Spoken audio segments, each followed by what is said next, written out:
right.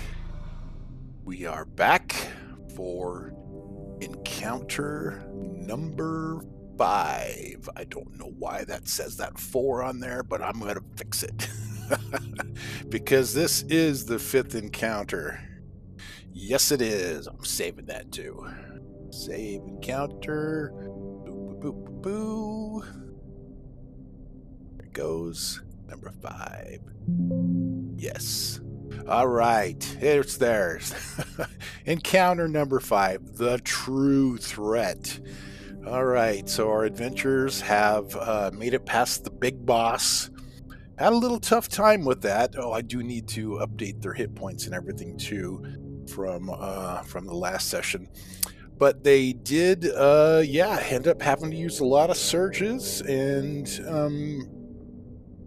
getting down there on their hit points. But they did maintain all their dailies and everything, so I think we're okay. But let's go ahead and start with Andor.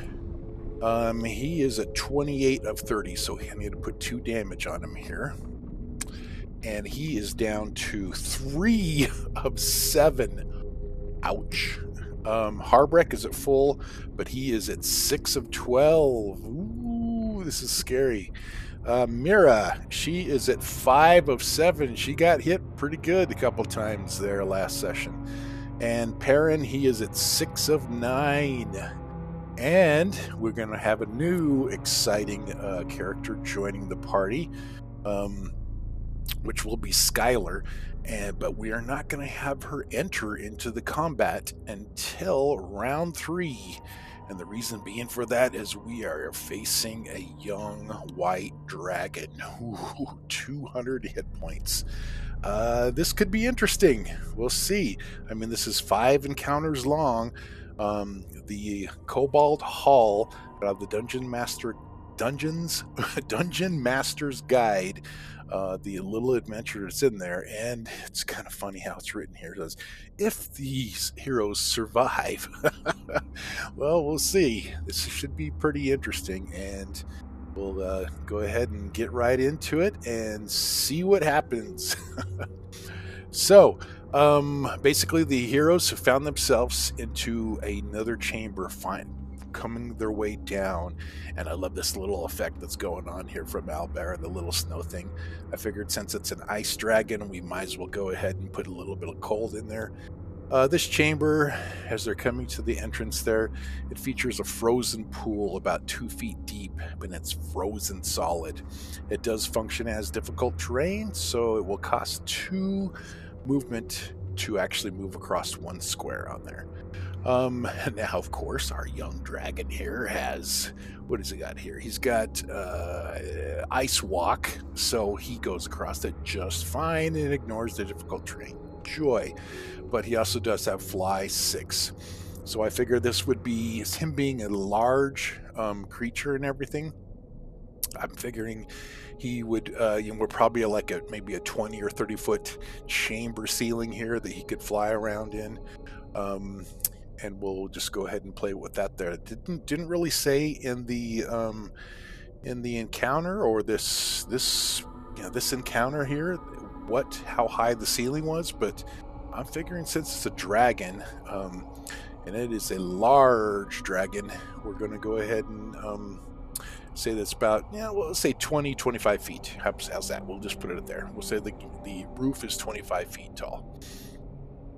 Okay, and with that, how this is going to roll, the first part, how it's going to roll, how it's going to happen is, it says here under tactics, the dragon begins the encounter hidden, and you can notice he's down here in the corner. He's kind of hiding out down there, kind of marked out.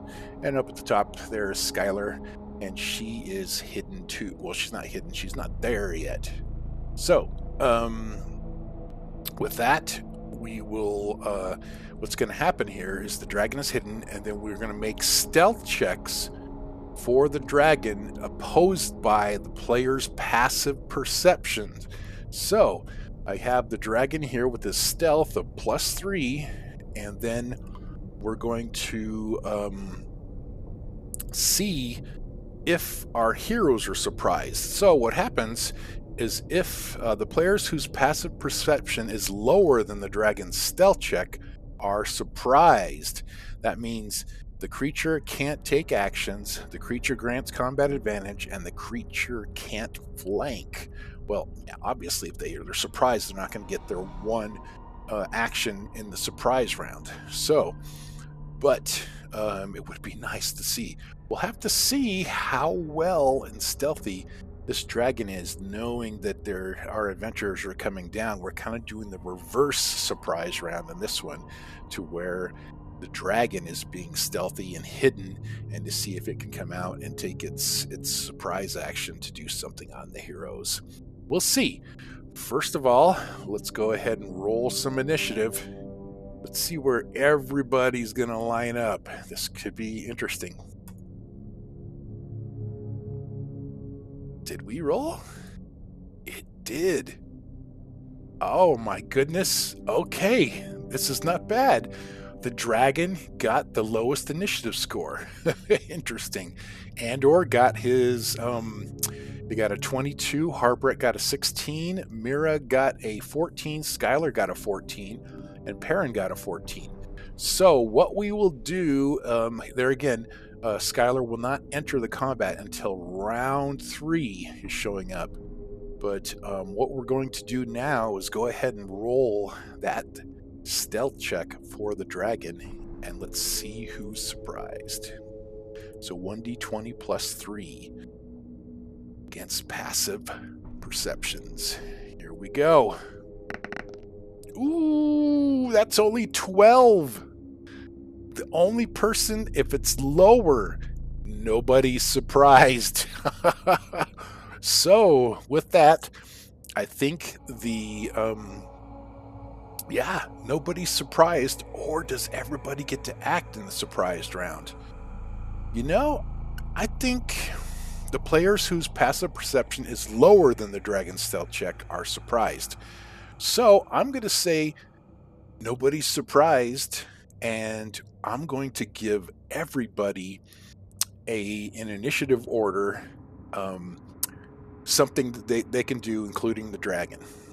So with that, nobody's going to be surprised, and I think that the heroes would be talking to each other and saying something like, there is something very large down there in that corner of that crypt, and what is all this snow that's flying around in this chamber?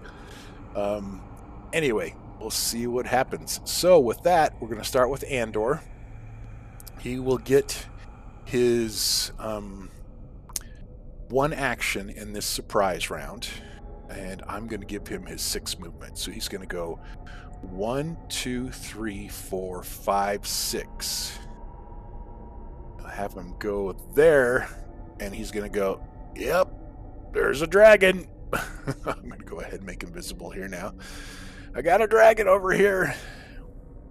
Harbrecht will be next. He's got a movement of 5, so I'm going to have him go 1, 2, 3, 4, 5, and get him down there. Mira will be next. I think Mira is going to ready an action. Let's go ahead and have her ready an action of a, let's see what she wants to do. That way, I'm going to put this little check mark up on there to remind me. And I'm going to add here, let's see what we want her to do. Should we have her do a Scorching Burst or Ray of Frost? That is cold damage, and the dragon resists cold damage. So I figure she would kind of know that Ray of Frost is kind of out right now. Goodness. Magic Missile, maybe just start out with a nice little smash of the Magic Missile. So we'll just put that on there. I'll go add and ready Magic Missile attack. This is beneficial, and it will end on the source's next turn. The source is Mira, and the target is Mira. There we go. We got her ready to action on there. All right, with that, Skylar, this is just a surprise round, so this is not round one. Then we'll go on to Mr. Perrin. I figure Perrin would probably want to move up. 1, 2, 3. I'm just going to leave him right there. Have him move up to that point there. With that, I think we'll do our dragon's turn. He has got a movement of speed of 6 and a fly of 6. So he's going to go 1, 2, 3, 4, 5, and 6. And there he is. He's out. He is present. He is there. With that, he is within range. 1, 2, 3, 4, 5, 6, 7. Yep, he's within range of 10 of the magic missile. So that's automatically going to go off. And we're going to do Mira's magic missile is going to do the 9 damage on the dragon, bringing him down to 191. Ooh, that's a lot of hit points.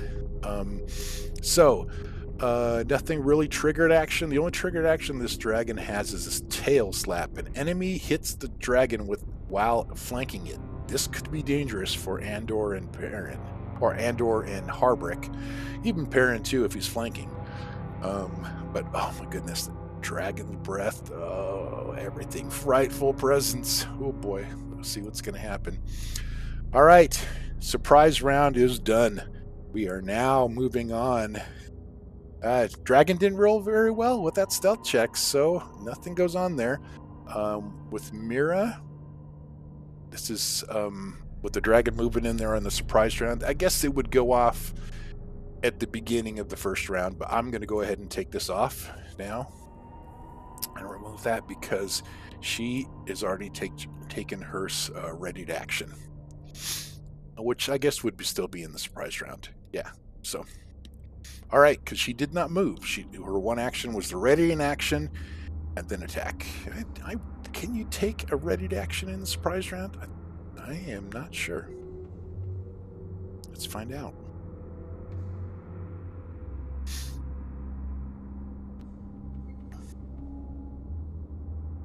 Limited action, surprise. Yep, nope, you can. All right, so ready to action it is. And that costs a standard action to do that. So, with that, Andor's first. Oh, what does he want to do? It's like, oh, dragon, big dragon. Gosh, you know, I think, okay, for the first thing he's going to do with his minor action, he is going to, oh, he does have combat advantage too. Ooh, okay. So with his minor action, he is going to activate his repulsion armor power. So we're going to do that. I'm going to put that on him. Make that daily used. And that is going to be a bonus. So I'm going to mark him with the nice little green square, and then we'll add on to Andor here. I'm going to say repulsion armor, because this to the end of the encounter is when it goes off. So end of encounter, Andor is beneficial. So repulsion armor is in effect on Andor for the rest of this encounter, which basically an enemy moves into an adjacent square next to him. You push that enemy as an immediate reaction. This power lasts until the end of the encounter. Woohoo. All right, that was a minor action. Move action. 1, 2, 3, 4, 5, 6. Because he's got 2, takes 2 to enter that square. This little brave halfling, not very wise, not very intelligent, just runs in there at a big white dragon and he's gonna attack him. Do we just want to go ahead and just Trick Strike already? Because he could slide him. That might not be a bad idea. Just pull out the daily and hit the standard here.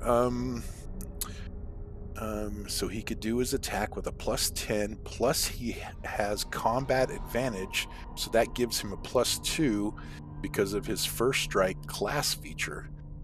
And this could be good. It would be wonderful to get a critical on this. He's in melee with there. Now this dragon, nothing reaction-wise, it's not flanked or anything, so it's just got combat advantage against it because it hasn't acted in the first round. At the start of it hasn't acted in the encounter. Not surprise round, not included. At the start of the encounter, you have combat advantage against any creature that has not yet acted in the encounter. All right. You know what? We're going to do it.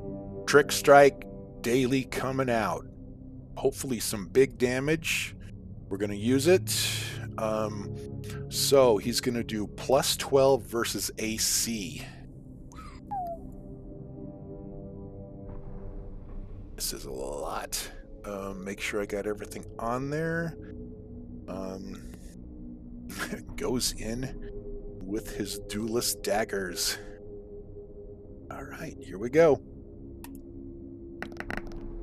Oh, is that enough? 21 is still enough to hit. Okay, not a critical hit or anything. Still a good hit. With his Trick Strike, he's going to do 3d4 plus 5. And then he's going to get his 2d8 sneak attack damage. And make that 3d8 if you have combat advantage, which he does. So we're going to do 3d4 plus 5 plus 3d8. Woo, this could be good. I don't think there's any other modifiers that add on there. Wasn't a critical, so we don't get that. We just get the duelist strike because he has combat advantage. And he gets that sneak attack, which gives him that. And anytime he has combat advantage, he gets sneak attack damage. Here we go. Rolling it. That's a lot of that. Oh, look at all those D4 ones. Only 18 damage out of all that. Not the best. 18 damage on the dragon. He's now down to 173. Now, with that, let's make sure there's nothing that the dragon can do. Nope, because trigger action's the only thing there. Anything that ends? Nope, he's all good. So, Andor did that, and he gets to slide the target one square. And you can slide the target one square. That's a big dragon to slide, but I think we're going to slide him right up in the room there. Just one up, and then Andor's going to action point. Get it out. He's going to use it. He is going to action point right here, and we might as well, what's his biggest next one he could do off of that? He could do a death strike. Before the attack, you can move up to 2 squares. But does that provoke? Because it's not a shift. I don't think we'd want to do that one. So his Sly Flourish is probably his next one to get that sneak attack damage again and his duelist there. So we're just going to go ahead and do a regular Sly Flourish. It's going to be 1d plus 12 again because he's got combat advantage against AC.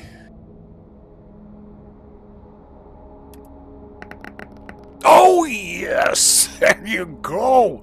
There you go, you little halfling, you. Critical hit, boys and girls. Critical hit on a Sly Flourish. This is going to be fun. Okay, here we go. So, first of all, he's going to do the 1d4 plus 8. Let's go ahead and add this all up on here. Then he's going to get sneak attack damage and his dual strike, so 3d8. And then he's getting an extra 1d6 for a critical hit. And I don't think there's anything else he gets. That's just, okay, just roll it. Let's see what happens. Not too bad. Not too bad. 28 damage on that critical hit. Oh, I'm sorry. That D4, oh, it was a 4 anyway. Yeah, so it's 28. That one should have been maxed, so the 1d4 should have been plus 9. But it did max at 4, so we'll go ahead and we'll put the 28 damage. Whew, man, that was a massive hit. So he's done 46 damage to him in round 1. Oh my goodness. So this is going to be 28 damage onto the dragon. Oh, critical hit. But he used his action point. That's done there. Yeah. Oh, crazy halfling. Crazy halfling. With that, he's used his move. He's used his minor with his repulsion armor. Now the enemy moves into a square adjacent. Well, the enemy got shifted from Andor's power, so I'm not going to consider that a move. I mean, he slided him, so the slide is a move, and he could push him with his repulsion armor. He pushed the enemy one square, but then it would have pushed him further away from him. You know, it would have like pushed him there. He still could have been in combat, but I'm just going to leave it at that. We'll do it off the dragon's turn. All right, nice turn, Andor. Harbrek. Harbrek. He's got an at-will. Pass forward. You pick an adjacent enemy and move up to your speed as long as you don't. So I'm going to have him. He's getting in there. He's going to get flanking on this dragon. And he's probably going to get tail slapped, but we'll see what happens. He's going to go 1, 2, 3. So now he's got combat advantage. And with this too, I'm going to put a mark on here because he's going to mark the dragon. So if that dragon goes after anybody else, he is going to be marked. So I'll put on here, add marked. And then to the end, I'm just going to put to the end of the encounter because Harbrecht's going to keep this thing on to him, and the target is there.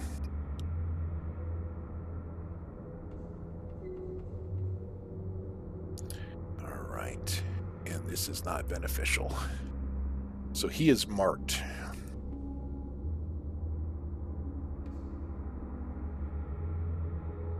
Okay.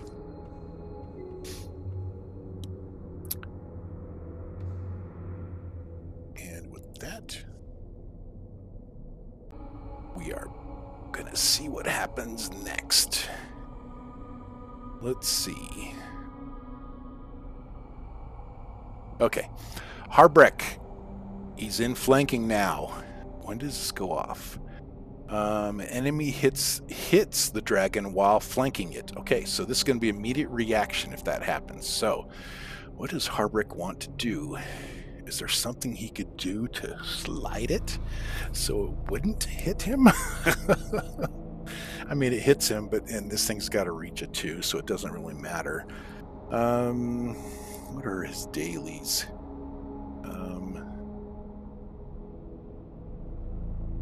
He's got Brute Strike. Ooh, that might be worth it, except for... Okay. And he pushes them up 5 squares. Oh, man. If he gets tail slapped, this dragon is going to slap him around. But we're going to do it. We're pulling out the dailies here again on this dragon. Brute Strike. He is going to do his Brute Strike. Oh, he gets plus 10 against, if it's a critical hit, against a marked target. And then if I miss, I don't expend it, but I still, I could action point and do it again. Okay, we're going to mark it as used right now. We'll see what happens. All right. He's got combat advantage. He's flanking. So we're going to give him a plus 11 versus AC. And let's roll that. That is a 1. Blah, blah, blah. Horrible. We'll go right from a 20 attack and then down to a 1. Not very good. Oh, man. But that there, he doesn't expend the use. You don't expend the use of the power. And he doesn't get tail slapped because he missed. He missed with it. But we're now going to have him action point again, and he's going to use brute strike again. That was just horrible. We're gonna try to use this. So this time, he may not expend it. I guess he's got a hit to use it. So let's see what happens. Let's roll it again. See what happens. Oh, that's going to be a hit. 23 will hit the dragon. Okay. So let's roll the damage first. 66 plus 6. Wow. 66. Plus 6. And he is marked, because at the other time it would have marked him from the miss attack on the brute strike. And so we're going to give a D10 also in addition to that. And he didn't critical. Oh, nope. That we got to take that D10 off. How do I move? I got to redo all this. Because that's on a critical hit. On a critical hit, if he's against a marked target, he gets it as a D10. It was not a critical hit, so this is only 66 plus 6. Still better than nothing. Come on, big rolls. Big hitters happening right now. Yeah, nothing else that goes against a marked target. So, yeah, now let's go ahead and roll this first. Oh, so many ones out there. 20 damage. And that's going to hit him. So the dragon is hit. He takes 20 damage. He's down to 125. Not too bad for the first round here. But he's got an immediate reaction. And it is an at-will. An enemy hits the dragon while flanking it. It's got a melee 2. The triggered enemy, which would be Harbrek. Plus 6 versus fortitude. All right, come on, miss. Come on, big miss. That's a critical hit. Oh, man. Slaps him hard. All right, so Harbrek. A poor dwarf. All right, he's going to take 20 damage from the tail slap, and it's going to push him 5 squares. Oh, my goodness. So... all right, Perrin, I gotta have you step in here. An enemy scores a critical hit against you or an ally within 5 squares. Definitely within 5 squares. Turn the critical to a normal hit. All right, here we go. Armor of Bahamut again. Let's use it because it's immediate interrupt. So before the damage, so now the dragon needs to roll 2d8 plus 4 against Harbrek.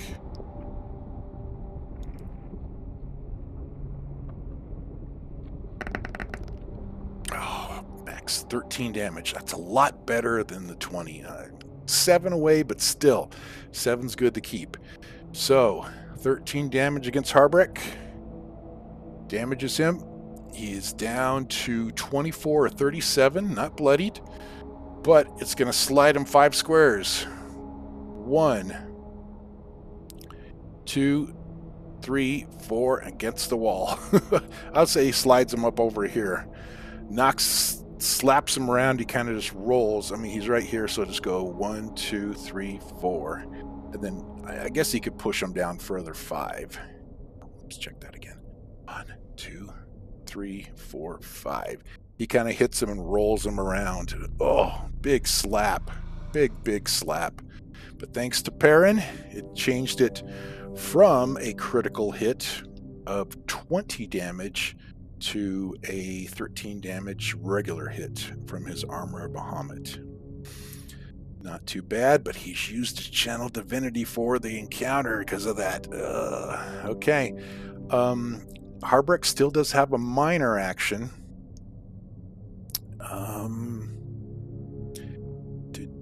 The only thing he has is his dwarven resilience, which he doesn't need quite yet. But Harbreck's like, ooh, as he takes that big tail slap from the dragon. Everybody, I can see their eyes just like going wide, like, holy crap. Mira, she needs to get in there and do something big. Oh yeah, here's what she's gonna do. First thing she's gonna do, she's gonna cast Sleep. So this is an area burst 2 within 20 squares. So Sleep. I'll put the blue one out there for Sleep. That's 3. This is going to be area burst 2. So, well, I just got my thing messed up here, but let's see if I can put it in there like that. Now let's just put it. It's basically going to go around the whole dragon. Area burst 2. Is that a burst? No, that isn't a burst 2. That's a blast. Nope, gotta get this away. Hold on. Burst 2. There's burst 1. This is burst 2. Oh boy. You know, I guess she could put it right there and hit the dragon. Or she could put it down here and then hit the dragon, just the dragon there. Okay, we'll do that. Area burst 2. Each creature in the burst. Okay, so she doesn't want to get Andor in there. She doesn't want to get anybody in there. Hold on one second. I'm going to check something. Just pushes him up to 5 squares. Okay, so Harbreck is not... I was wondering if he got knocked prone, but he's not knocked prone. He just got slapped around. Hitting up against the wall and kind of rolled a little bit, but stood on his ground because I think he's got stand your ground anyway. Oh, he could push him 1 less square from that. So we'll put him back up over here. He gets pushed 1 less square. Back to Mira. Back to Sleep. Daily coming out. All right, where are you? Use it. All right. +6 versus will. All right. No else additions to it. Ooh, that's good. That's going to be a 24. That's a hit against a 14. All right. With that, the dragon is slowed. So I'm going to put a condition marker on him.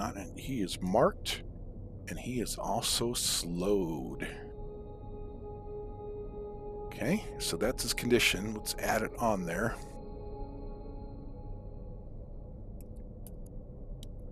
He is slowed.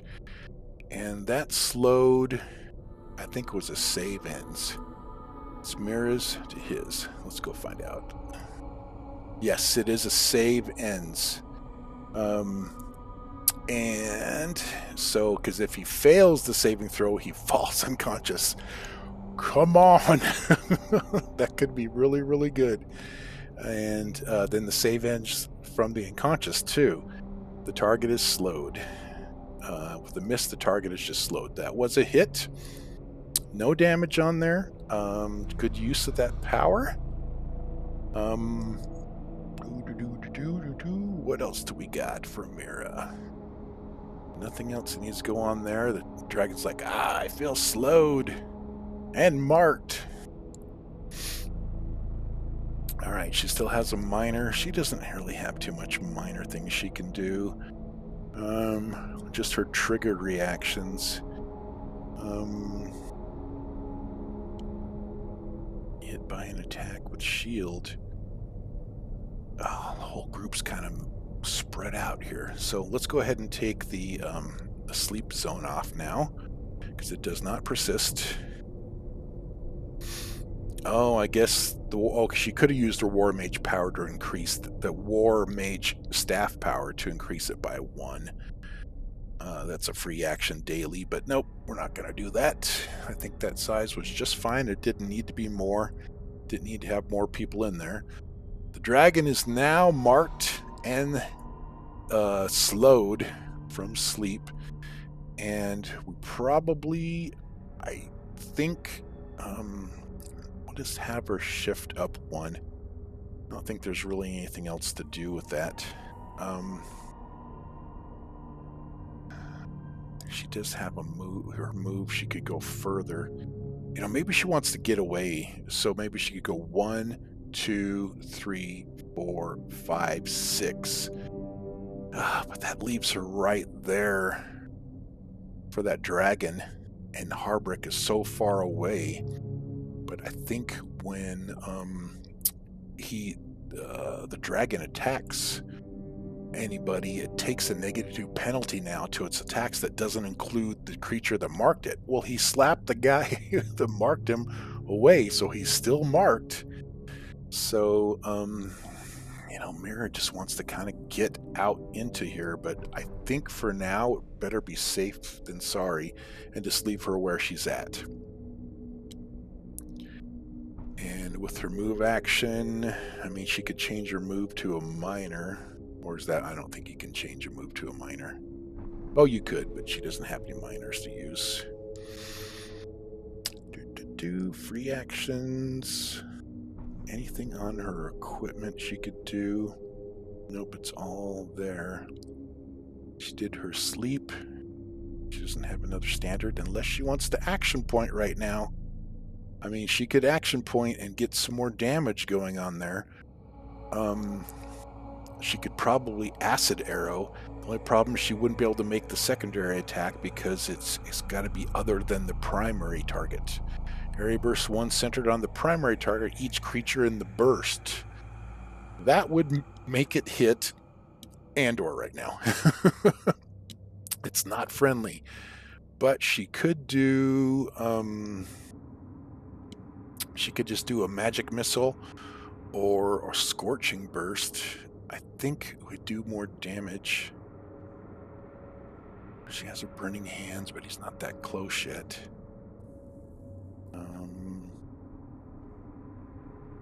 Oh, she still has her moonstride and everything too. Ooh, we could do that because then she could get out of the way. But then if she moves 2 squares further away and then she's insubstantial, it would be even worse penalties on us. So yeah, let's do that. So 1, 2, 3, 4, 5, 6. We'll leave her there. And then at a point, we'll go ahead and have her action point. She's going to use her action point at this point and do another attack.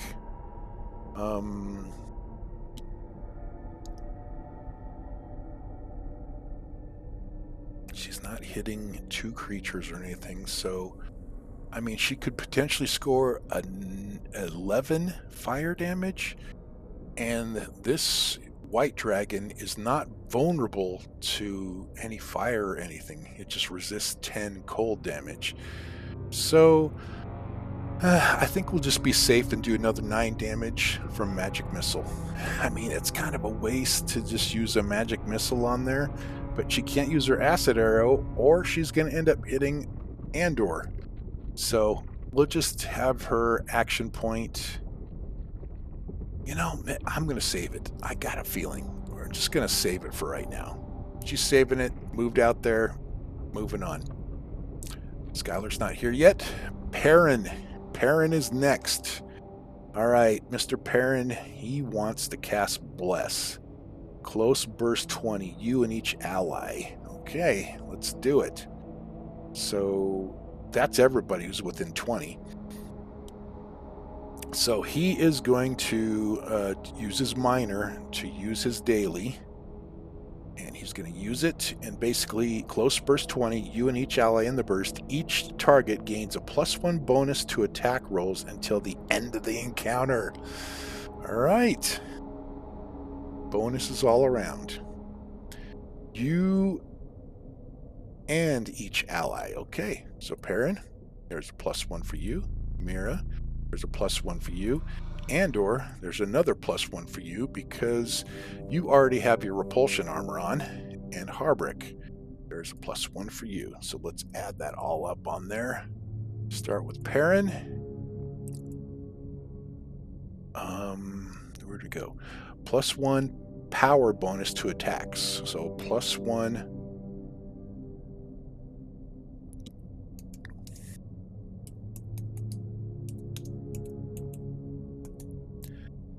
And this is going to be to end of the encounter. Parent on parent is beneficial. Andor's going to get the same thing. Skylar's not going to get it. She wasn't there. That's all right. Andor, we're going to do the same thing. +1. What is a power bonus? I think so. To attacks. To the end of the encounter. Beneficial from Perrin. I'm going to copy this and say save. And Harbrek, you get it too. End of the encounter from Perrin. Beneficial. And Mira's going to get it too. +1. End of the encounter. Beneficial. All right, got some good stacking up on here. I figure with that too, she will get Perrin. It's a pretty good spot where he's at there. He could probably shoot off. That was his minor action. What's he got in dailies? Beacon of Hope. What does Beacon of Hope do? I never look at these things until it's time. Where's this Beacon of Hope? Close burst 3. Each enemy in the burst. The target is weakened. Ooh, we're doing that. Okay, so close burst 3. 1, 2, 3. Can it get out? Let's find out. Let's do... He's kind of yellow. We'll do pink. All good.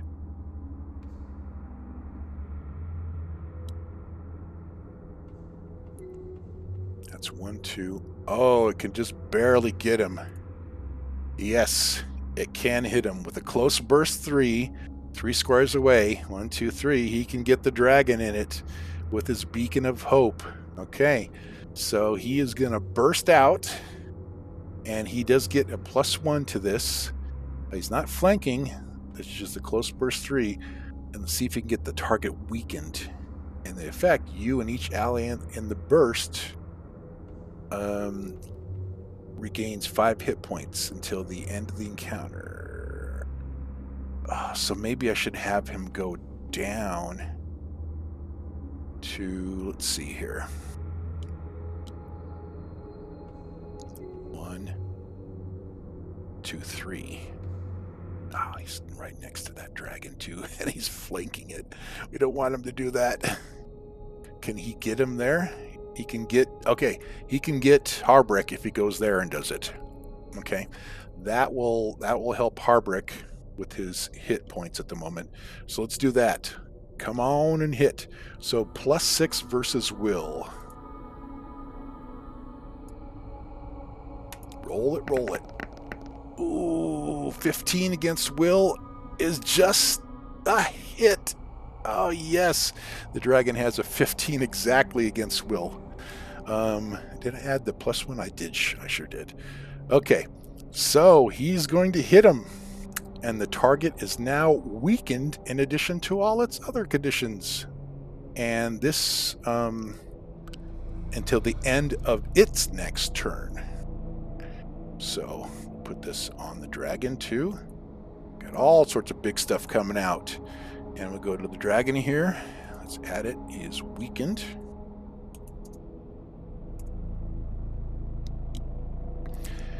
Until the end of the target's next turn. And he is marked, he's slowed, and now he's weakened. Okay, let's go ahead and pull that burst out of there.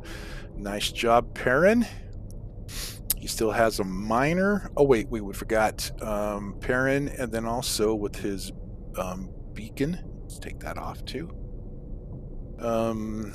You and each ally in the burst regains 5 hit points. So Harbrek is going to regain 5 hit points. So Harbrek is up to 29 now. And until the end of the encounter, whenever you restore hit points with a healing power, the recipient receives an additional 5. Oh, we got to add another bonus onto Perrin. Not too bad. That down, and then let's put on Perrin beneficial.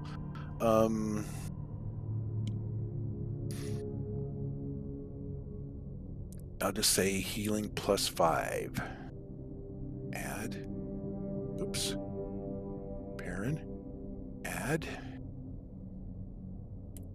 Healing plus 5 additional HP. And this is to the end of the encounter. Nice. Okay, I'm setting this up. I'm feeling a lot better about this now. Maybe we might not need Skylar after all. I'll put her here at their entrance because it's coming up to round 2. But you never know. The dice gods could go in a different direction, and we could have a whole new encounter pretty soon. I mean, they're pulling their dailies out and everything. I'm not going to have Perrin action point right now just in case he needs some sort of something. All right, so he's getting it from all around. This dragon's getting it from all around. Minor actions. I mean, he used his bless to do that. He did his move. He did. Speaking of hope, he is out of actions unless he wants action point. Moving on. Mr. Dragon's turn. Okay. He's got a little halfling that hit him pretty hard right here. He's got Perrin that's now weakened him. I gotta read what weakened does again. And he's slowed, so he can't. I mean, his movement is now 2. So, conditioned, weakened. It deals half damage. We'll take that. We will take that. That's until the end of the encounter? Oh, to the end of its next turn. End of the target's turn, which is now. Okay, got it. Is that right? Perrin. Until the end of its next turn, which this is its next turn. Okay, so that will go off. Okay. And then I'll have to take one of those off there. So, the question is, who's it going to attack? Well, what I think it's going to do is, as it's written here,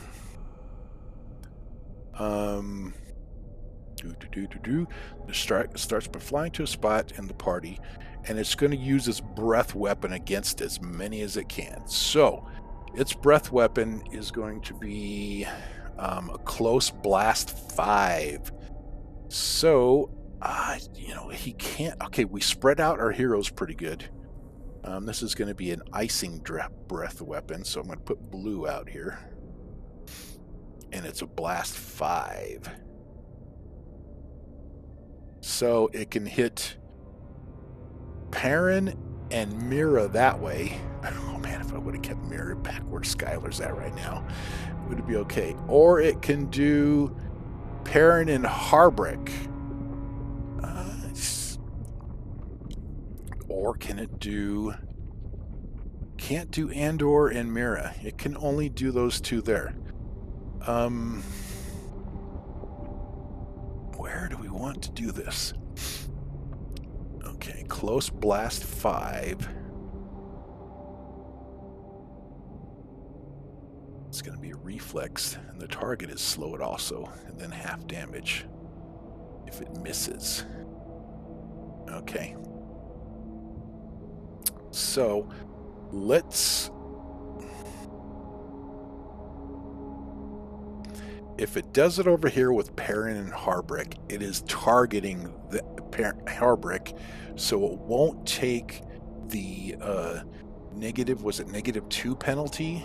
Yeah, -2 penalty to the attack roll. So I would figure it would go that way against the dwarf. Now, okay, so it's going to take regular +6 versus reflex, but it weakened is just half damage. The slowed, it hasn't moved yet. So let's start off with that. It's going to, first of all, creatures in the blast. +6 versus reflex. And this is gonna, we'll go ahead and do Harbrick first. Ooh, 14. Harbrick reflex is 13. Oh, that's a hit. Let's roll it again against Perrin. That's going to be a hit. 22. Hits them both. Breath weapon goes off. You know what? He's going to provoke an opportunity attack from Andor. He used a close blast power right next to Andor. Well, that's how it happens. Okay, so first of all, do 3d8 plus 6 straight damage.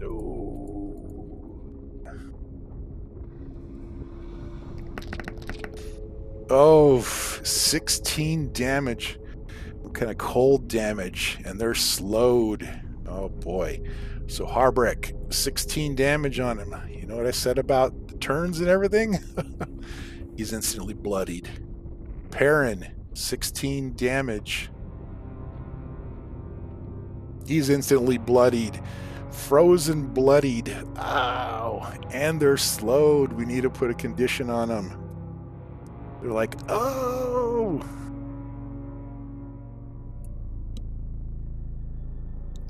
Okay. Question is, did Andor and Harbrick have anything to do? And plus the power bonus to attacks? And Perrin, no, only get plus 5 healing, so he's got to get some more healing for both him and Harbrick at this moment. Ouch, ouch, ouch. Mr. Dragon, slapping hard. Well, as it's written too,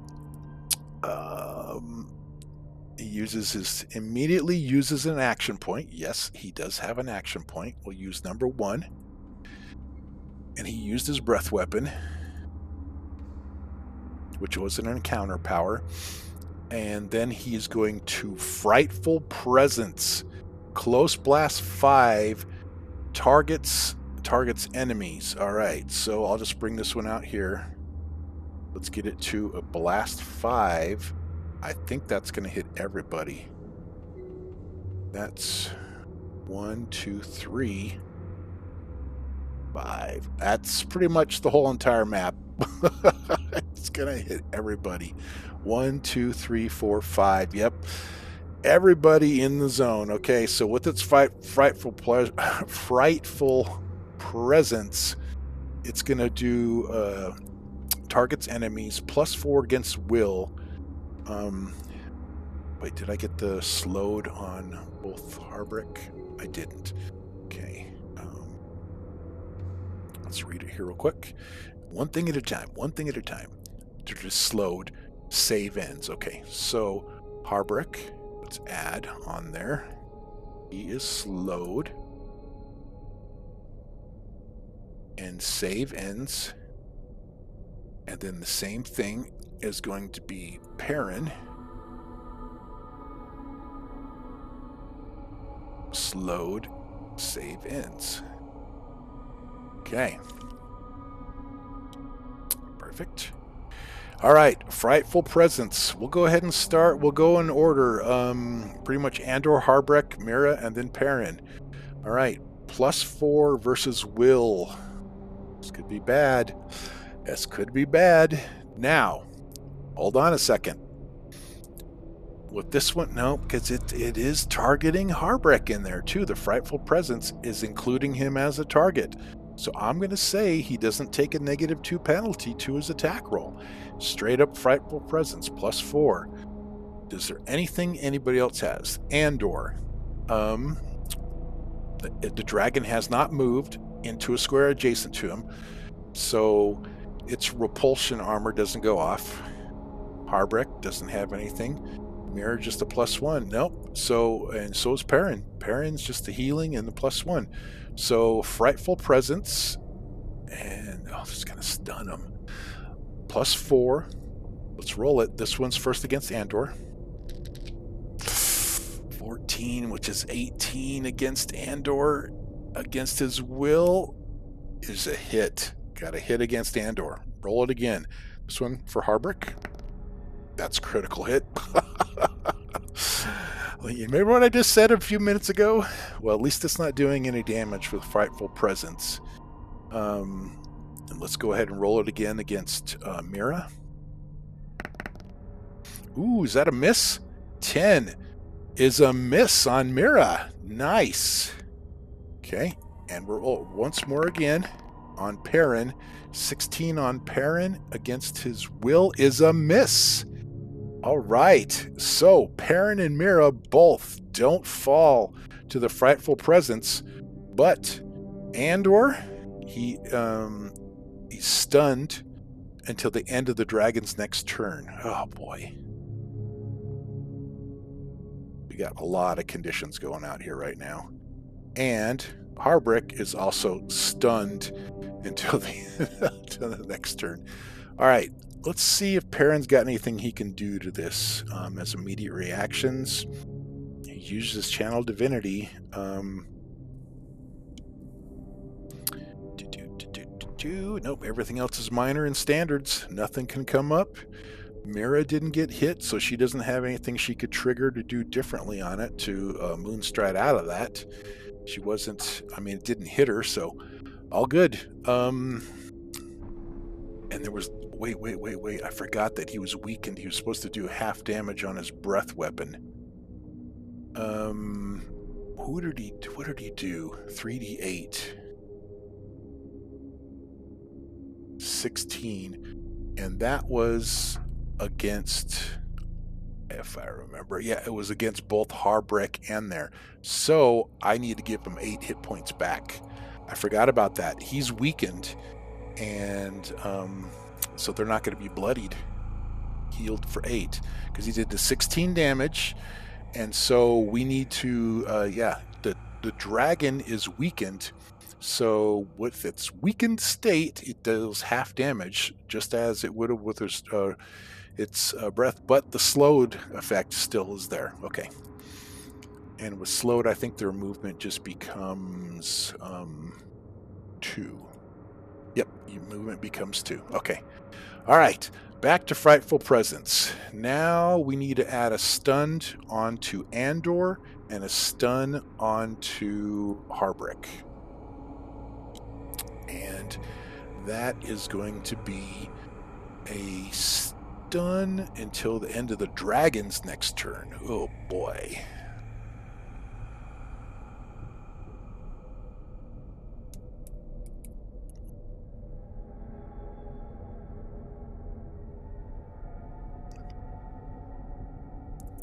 Okay, and then on Harbrick, same thing.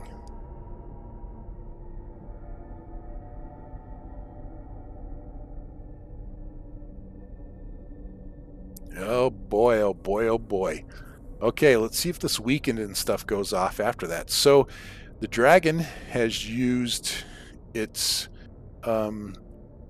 basically its standard action with its Frightful Presence. He's not moving anywhere. I think he kind of likes where he's at right there. And then he did his Frightful Presence with his action point. I mean, I could still, retcon a move or something like that. It's still, the Frightful Presence is going to go all over the chamber anyway. I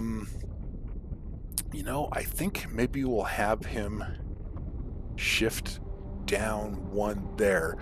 But I did forget, with his, we'll have him he'll did his breath weapon first against Perrin and Harbrick, then he'll shift, but he's going to take an opportunity attack from Andor in there too. So let's do a melee basic against him. So +7, he doesn't have combat advantage or anything anymore. Just going to be a straight melee basic against the dragon. And that's going to be a miss. All right, so it didn't really matter. And with that, then he'll shift down there. Then he does his first action point, where he Frightful Presences, and then he'll go off there. He's got some little bit of room here between him. He is weakened. Let's see if it goes off now. I think yep. So his weaken goes off. He only has 1 condition right now, makes him slowed, which is movement's 2 anyway. I guess I could have, he shifted over there, so he didn't provoke another opportunity attack. Andor's turn. Mr. Slowed.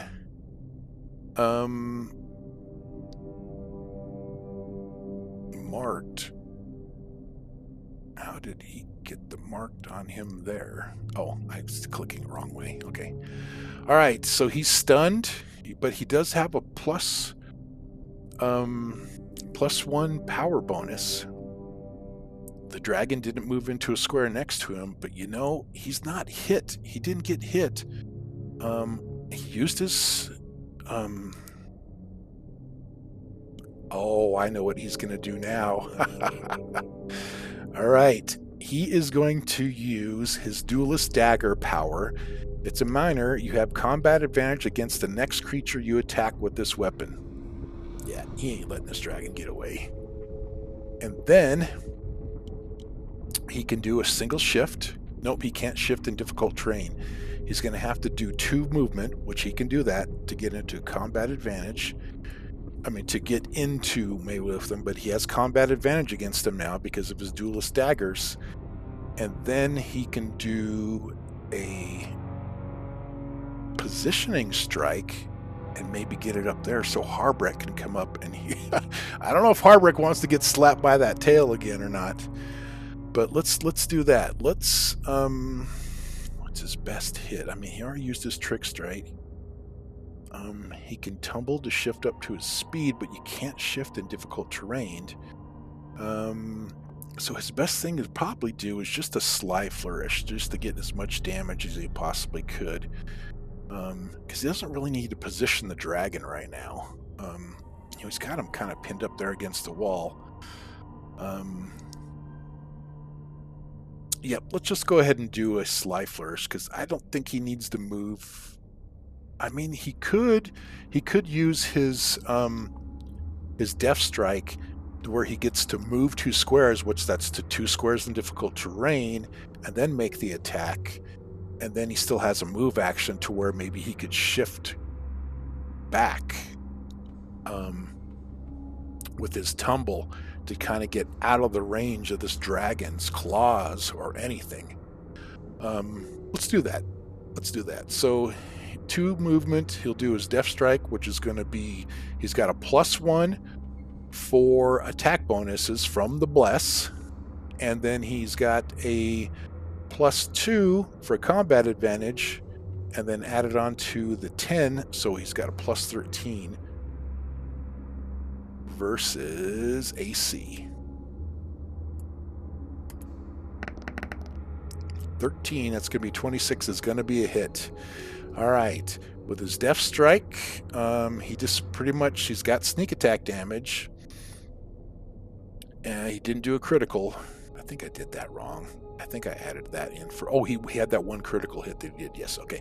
So 1d4 + 5, let's add this up, and then he gets 2d8 added to that too. Not bad, 14 damage on the dragon. Boom. Okay, dragon is down to 111. He is getting close to being bloodied. Woof. Okay, with that, his combat advantage is over. You know, maybe we have him tumble away at this point. I don't think so. I think I'm going to leave him right there against that dragon. I mean, he's not scared from it. He's stunned. Oh, wait a second. He's stunned. I forgot. I got to retcon all this. He is stunned. Being stunned, creatures can't take actions. I got to take that 14 damage off the dragon. Got to heal him for 14. Okay, so he's over here. Is he there? Yeah, he was down there. He is stunned until the end of the source's next turn, which will be round 2. He can't take action. He's granting combat advantage, and he can't flank. So he can't even move. He can't do anything. So I'm going to take his... he already trick striked and everything. He was going to do his tumble. So he doesn't get to do that damage. He's stunned. Ugh. Frightful presence, dragon. Naughty, naughty dragon.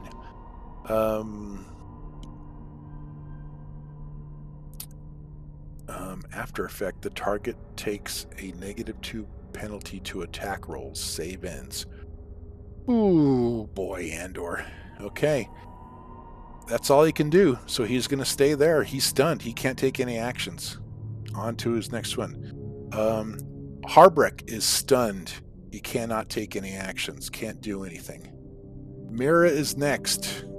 She needs to do some damage on this thing. But we're getting close to when Skylar's coming in. Yes. But that dragon's gonna need another turn. All right, Mira, what can you do? What can you do? I mean, she's got Acid Arrow, but it won't. It's a close burst 1 centered on the primary target, each creature inside it. So the secondary attack wouldn't do anything, and the first attack does 2d8. So we're gonna throw this Acid Arrow out now that Andor is not next to the dragon, and then from the area burst 1 centered on the primary, it's basically 1 square around it. It won't hit anybody else. So let's do that. She is going to Acid Arrow at this point. You know, Mirror probably. We'll see. We'll have her shoot for Acid Arrow first. Her Acid Arrow daily used. And she's going to do, with her +1 bonus, 7 versus reflex. +7 versus reflex. Ooh, that's an 18 versus reflex. It's going to be a hit. Yes. Okay, Acid Arrow. 2d8 +5 acid damage. He doesn't have any vulnerabilities.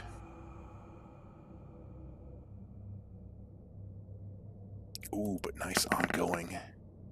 Is that a 1? It is 14. 14 on the dragon. There we go. We got that acid back. Or we got the hit back to him. Now he's down to 111. Then, ongoing 5 acid damage. He's got another condition. Remind me on that condition. It says ongoing 5 acid damage. Save ends.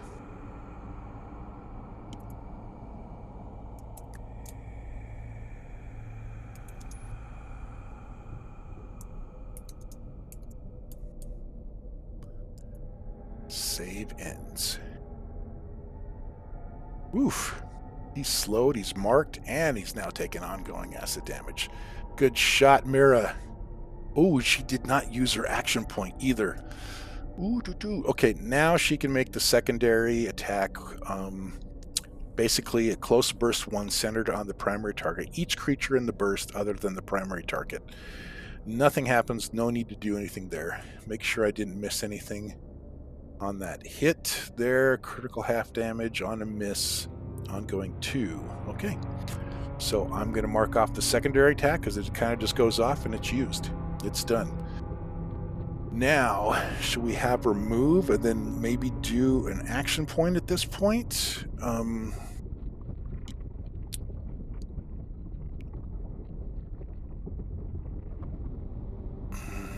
know, I don't know. I don't know. She's got her burning hands that she could use. That's pretty good. Let's do that. She's going to have to get in there close. It's a close blast 5. 1, 2, 3, 4, 5. Nope, she can do it. Can she do it? Because it's each creature in the blast. Can she do it some sort of way to where it does not hit everybody else? Let's find out. Burning hands. That will hit Andor.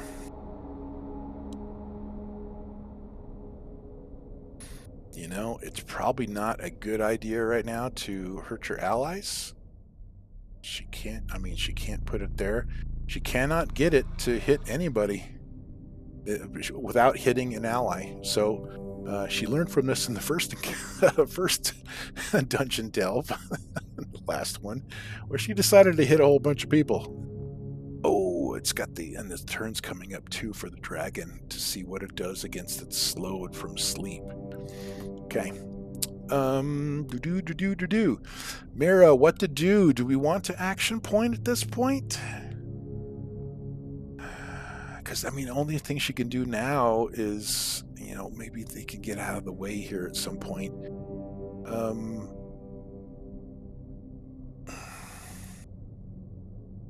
I'll just have her go 1, 2, 3, 4, 5. Have her stay there. Have her go 5 there. No. I'm going to have her stay right back up there to kind of keep everything spread out just in case this thing goes again.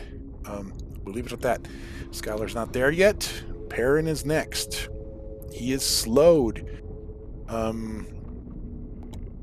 Boy, he doesn't really need to get hit points on anybody yet. Everybody's looking okay at the moment.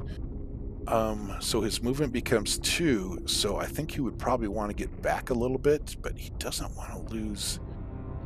I'll have him move it right there.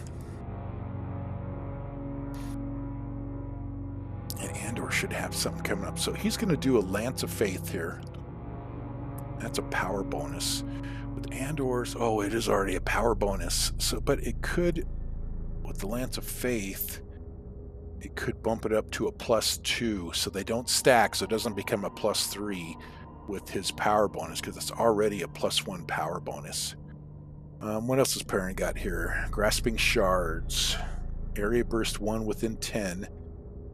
3 radiant damage, and the target is slowed. Well, the target is already slowed. Oh, I forgot to make it save ends, too.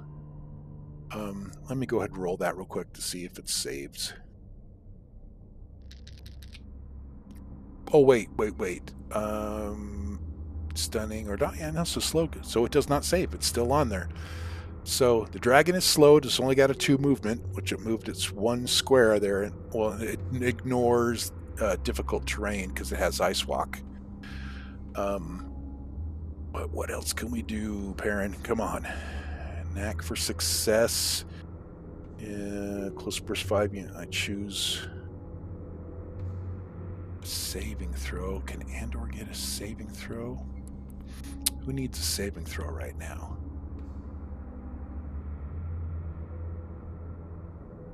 He could use the saving throw.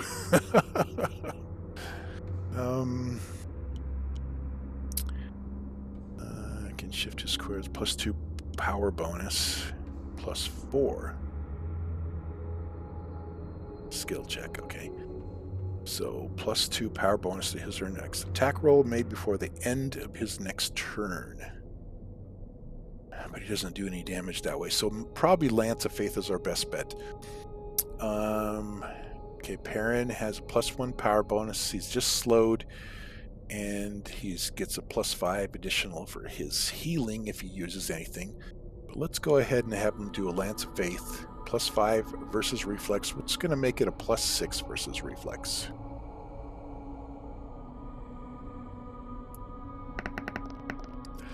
That should hit. 19 is a hit. All right. 1d8 +4 radiant damage. Okay, not very much. 6 on the dragon. He's down to 105. 5 hit points away. What I'm saying is 5 hit points away from bloodied breath. The dragon is first bloodied. Breath weapon recharges and it uses it. Oh, not good. Okay. Let's go ahead. He did his move. He doesn't really need a minor right now. He did give a +2 bonus to Andor, so I'll just remember that to add the +2 on there. I'll add just another bonus now and just say +2. I mean, they don't stack, but I guess I could put it on there just saying a Lance of Faith for Andor. And that is +2 power bonus to his or her next attack roll against the target. So that stays on until the attack roll. So, and/or Lance of Faith, +2 power bonus to attack. And then I'm going to put special, and it's beneficial from Perrin to Anor, because there's targets next turn, end of the encounter, current turn, versus next turn, sustained, permanent. I'm just going to put special because it has to be from Perrin. It's his next attack, +2 power bonus to his or her next attack roll against the target. So, I mean, they're obviously attacking the dragon, so it is not going away until he makes that attack against it. All right, not too bad. Slowed. Make sure I did everything right there. We got a lot of conditions going on right now, and a lot of bonuses. It's now the dragon's turn. Oh boy, don't die. I don't know what just happened. Just made a funky noise. Oh, the white dragon takes ongoing damage. Thank you. It takes ongoing 5. Guess what?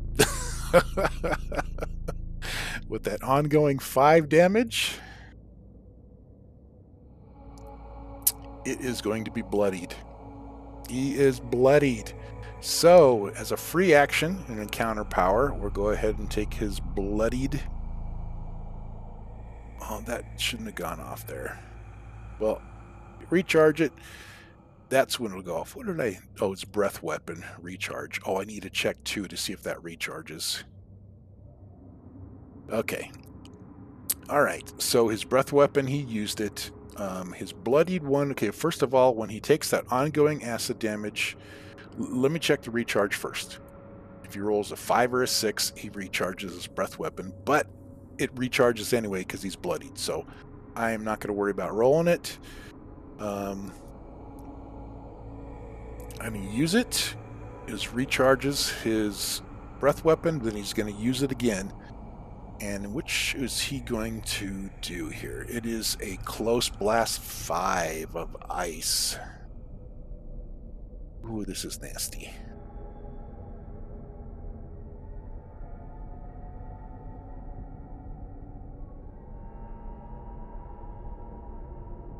So its best option is now close blast 5.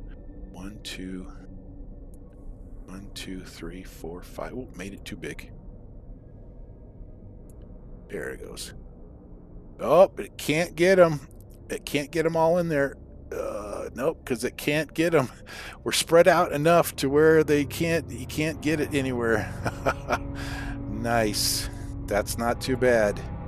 That's 1, 2, 3, 4, 5. Yep, that's his blast. I mean, he can get Mara in there. Oh, no, he can get only Andor there. 1, 2, 3, 4, 5. Yep. Or he can get just Perrin.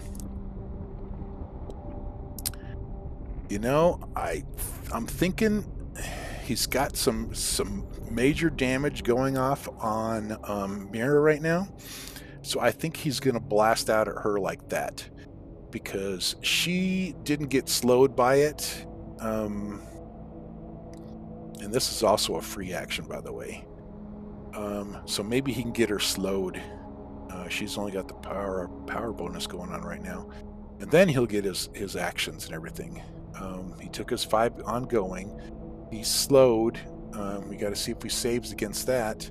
And then he's marked until the end of the encounter, pretty much, because of Harbrick. So, with this attack, he is going to take a -2 penalty to attack rolls, to this attack roll. So it's going to be a +4 versus reflex. Let's see what happens. On Mira. That's still a 19. It's going to hit. Mira gets hit, and it's going to do 3d8 +6 cold damage. Oh. Now, hold on a second. better check Mira.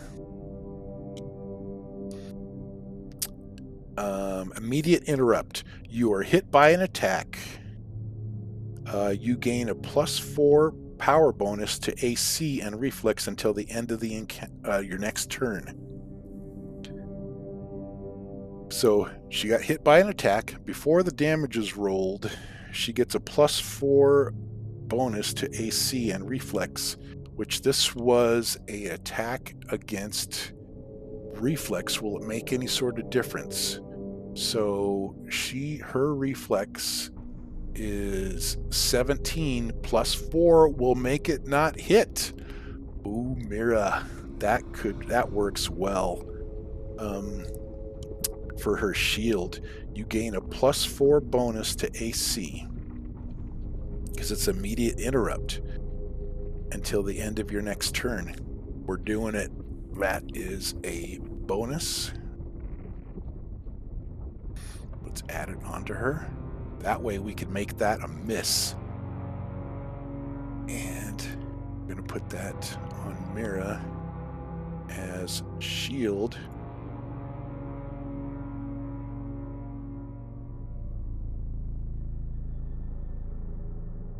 +4 to AC and ref. And this is to the end of her next turn. End of sources. Next turn, which she is the source and she is the target, which is beneficial. Okay.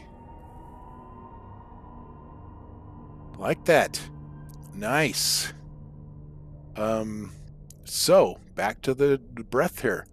With that, the dragon breath misses. He doesn't get to do any damage. He doesn't get to do any damage. He is slowed, so he could still move to...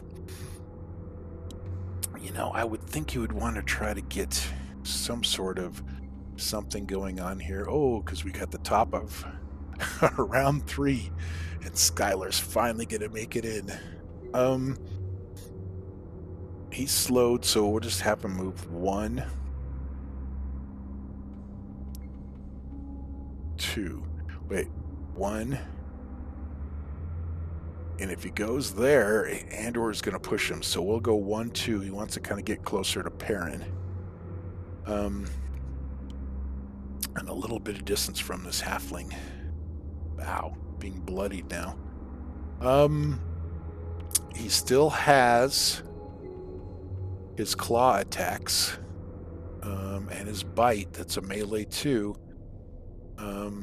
But he can Dragon Fury. So we're going to have him Dragon Fury, which he uses claw twice, and he's going to do 1 against Perrin and 1 against Andor with that move and that action there. So let's see what happens with that. So let's do now again. Since did I do that right there? +4. Yes, I took it off. Okay, so his claw attack is going to be a +6 versus AC since he's targeting Perrin and Andor with each claw, because he gets to make it twice as an at-will. Oh, he's bloodied now, and I got to keep in mind his savage blood is in there too. Oh, I better put that on there to remind me. He's got a bonus. He's got a frickin' bonus. Savage blood on the dragon. That is crit 17 through 20 now. Oof, oof, oof, oof. And this is special because it's going to be the dragon's turn and everything. And it, as long as he's bullied, while bloodied. Oh, man. Okay. Ooh, let's see how these claws go. Basically, +6 versus AC. We'll do the first one on Andor.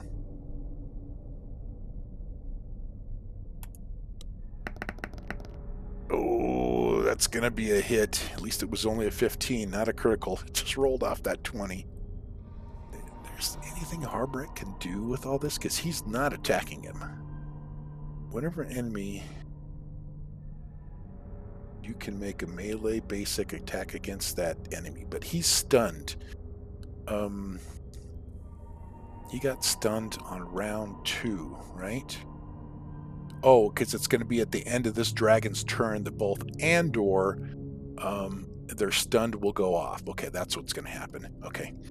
So, hit on Andor.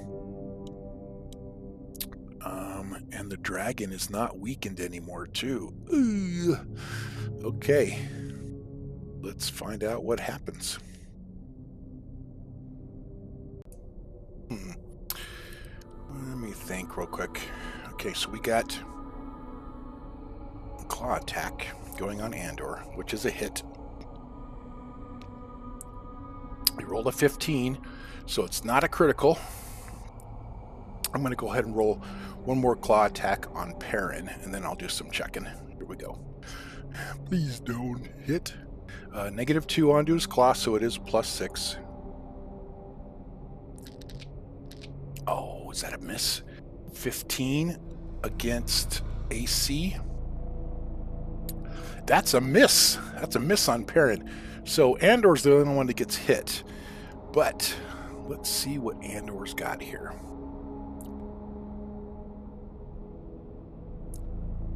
He didn't move into square. Because this dragon's got melee 2, basically. It's got its melee 2 for its attack. So its claws, when it does its dragon fury, it uses claw twice. So that's how we're able to do the 2 there. But now I'm trying to see if there's something we can do to negate that damage. And then moves adjacent. Oh, here we go.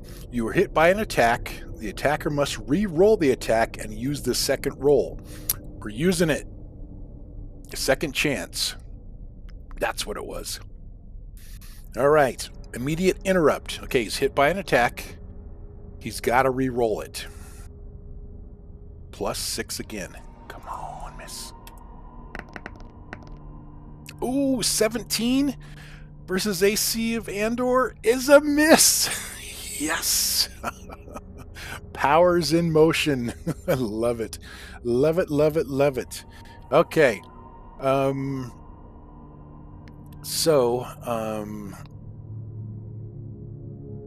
It's going to go to his end of his turn because the dragon, oh, he's still got an action point. Oh, you know what?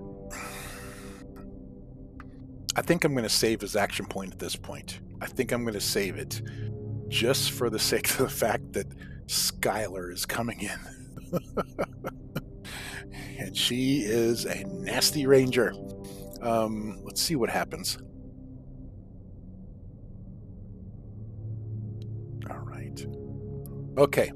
So it's going to go to the end. I mean, he still has a minor. He's slowed. He's marked. He took his -2s. He only moved 2 squares. He's going to save. He's going to try to save against both the slowed and the acid damage. And then he still has got his savage because he's bloodied. He's right at half hit points.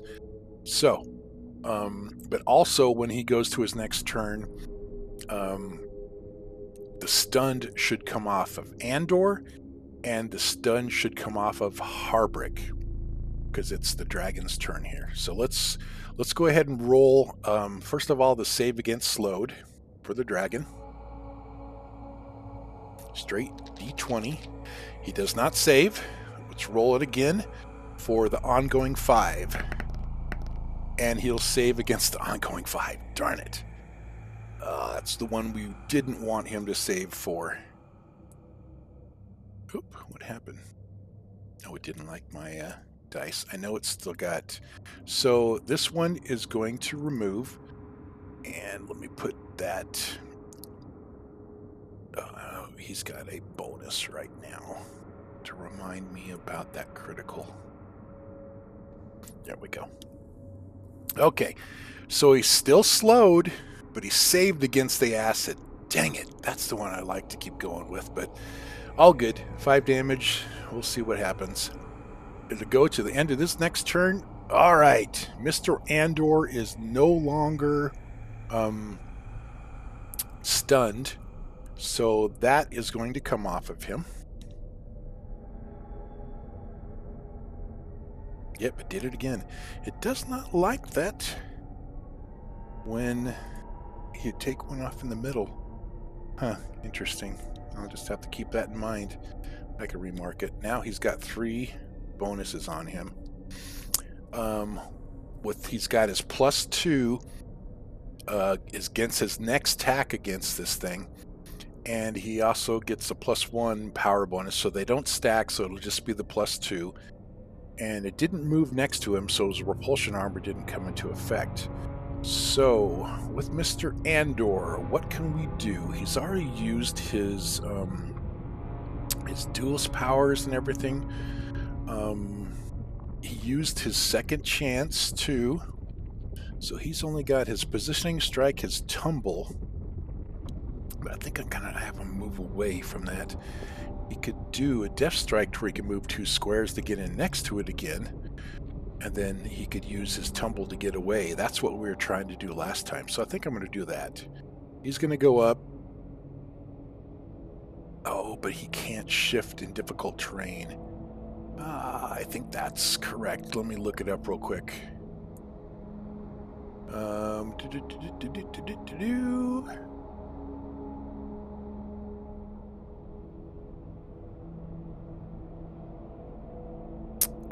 The creature can shift into a square of difficult terrain, however.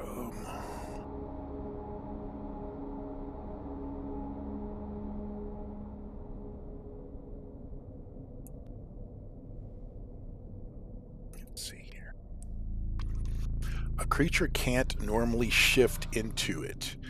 Because difficult terrain costs the extra square of movement to enter, a creature can't normally shift into it. However, if a power or some other effect lets a creature shift 2 squares, that creature can shift into a square of difficult terrain. So, if he can shift up to his speed, he can shift through it because the power is allowing him to do it. Okay, but as in like a regular movement shift, you can't shift in difficult terrain. Shift into difficult terrain. All right, so let's try it. He's going to Death Strike. He's going to move forward.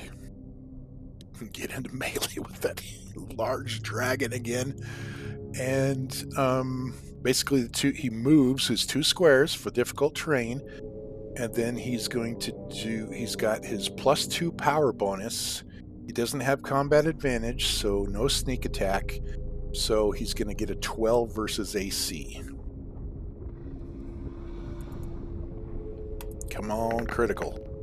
That's still a hit. 17 hits. He does his Death Strike, 1d4 +5. Not too much damage, though. So that's 7 damage on it.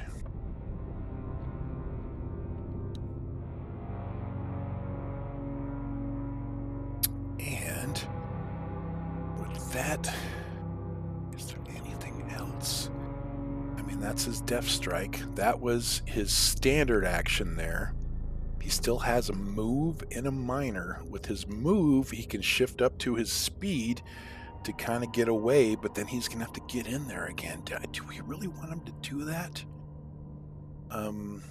He already used his action point. That was just a Death Strike. You know, maybe we just leave it at that. He's next to it. He's next to him, so if that dragon moves or anything like that, he can get another opportunity attack against it. I mean, it's still marked by Harbrick. Harbrick's going to get in there again.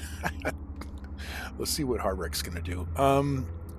Minor action, no damage on Andor. He's actually doing pretty well. He hasn't been hit since he used his second chance there. Used it quite well. I mean, he's just down to, you know, counter powers. He's already used all his dailies. Let's move on. Harbrick. Was there anything I needed to save? Nope, he's all power bonuses. But Harbrick, he is going to have one of his things go off here. Yeah, it stayed that time. I guess when I go in the center, it kind of messes things up. So Harbeck is slowed, which a save will end, which he could do on his turn here. Actually, you know, I think that slowed came first when he did his dragon. So I need to roll real quick to retcon this to see if it actually comes off, which it didn't. Okay, so he's still slowed. But he still has 2 movement he can do. Oh, he's not going to be able to get in there. He's not going to be able to get in there. I mean, he could use a ranged attack, but that's, 1d6. I mean, that's better than nothing. What else does he have here? Oh, he does have a move action, pass forward. You pick an adjacent enemy and move up to your speed. As long as you end this movement in a square adjacent to that enemy, your movement does not provoke opportunity attacks from that enemy. But his movement, this is a power that's causing him to basically move. So his movement's only 2. So because you pick him and move up to your speed. Well, your speed is 2 right now, so that's not going to help. Stinking slowed.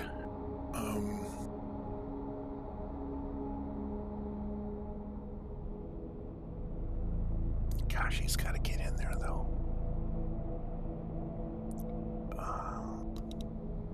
What do we want to have him do? I mean, he's got his foe maker. Each enemy within 5 squares that you can see is marked until the end of the... Well, he's already marked. He's got him marked. Basically, each time he's marking him, he gets to mark the target. The target will last until the end of your next turn. Well, I guess he wouldn't be marked here at the moment, but he's still... Because he didn't get to do that. But he's going to make an attack somehow here.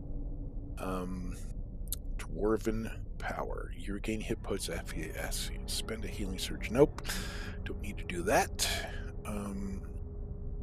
Alright, so what I'm going to do, he's going to go 1, 2, and then he's going to throw a dagger, a ranged dagger, and he's got a +1 power bonus, so it's +6 versus AC. This way he can keep the mark on him. That is 17. Is that a hit? That is a hit. Okay. 1d4 +1. Not big damage, but at least it's something. 3 damage. Dragon's down to 90. That way, the dragon's still marked. Harbeck's a little bit closer. Nothing else he can do minor-wise because he doesn't need a second wind. Let's go ahead and make his saving throw against slowed. See if we can get that stinking slowed off there. No! Oh my goodness. Onward we go. Mira is up. She's got her shield up until the end of her next turn, which is now. That's going to come off. But it did save her from getting hit there. She still does have the +1 bonus till the end of the encounter. What can she do now? I wonder if she can get her burning hands in on that thing. I think she can now. I think she can. Let me pull this out. Her burning hands is a close blast 5, which is going to look like this. I think she can get it if she scoots forward 1 square there, or she can do it exactly where she's at and catch the corner of him. Being a large creature that he is, I think we're going to do that. That way she can keep Andor out of it. And then, it's an encounter power. Yeah, we're going to do this. All right. Mira reaches forth, and she extends her hands out, and she's going to get a +7 versus reflex. Rolling it. Oh, no. Nice. I wish I would have landed on that 20. Would have been beautiful. Scorching Hands. 1d6 +5. Not a critical. Not hitting 2 creatures. She didn't need to increase the burst, so... Burning Hands. 2d6 +5. I knew it was a little bit bigger there. Half damage on a miss, but didn't need an increase. Okay, let's roll it. Not bad. 12 damage on the dragon. Down to 78. Ooh, we're getting him down there. Getting him down there, getting him down there. All right. With that Mira, I think 1, 2, 3, 4, 5. I think she needs to get out of this back just a little bit. I'm going to have her shift back 1 just to stay out of that breath weapon, just in case it recharges for Mira. And all right, anything that goes off from Mira or anything on the dragon, nope, it's still got its mark, it's slowed, and it's still got its savage crit. Mira still has her there until the end. Okay, so she's going to have one that's going to come off here at the end of her turn because she no longer has shield in effect. So when I go click, it goes off and she's back down to 1. So Skylar enters into the chamber, immediately sees her friends in dire straits. Well, not really dire straits, but you know what I'm saying. They're having this intense combat with a large white dragon. You can tell it's heated and got some conditions both on Perrin and Harbrick. She is going to enter in, and what do we want her to do? You know, I'm thinking she lets off her sure shot right away. I'm going to have her do that. She is a ranged archer. So she does not have any bonuses or anything because she was not there for the Bless of Perrin or anything. So she's straight plus 10 versus AC. Let's see what happens. Going against the dragon with her longbow with sure shot, her daily. Oh, almost on that 20. 25 is still enough to hit. All right. Oh, yeah, sorry. Also for the minor action before, she's going to mark him as a quarry. So with that, I'm going to put another mark on him because he is going to be the quarry of Skylar. So let's add another one on here. Onto the dragon.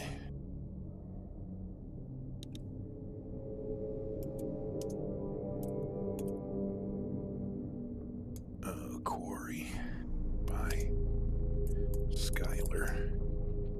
And I think this is to the end of the encounter. Oh, it's until she puts it onto something else. So I'm going to make it special. Well, he's the only monster in here. So it is negative. So with a quarried creature, gosh, I can't remember. Got to look up if he takes any penalties when he's not. I think the quarry just gives extra damage.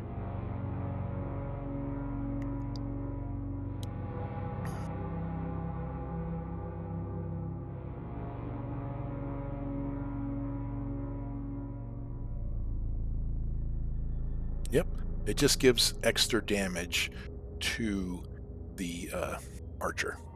So back to Skylar with her hit of 25 on sure shot. Her daily right away uses it. We're going to roll 3d10 plus 7 plus 1d6.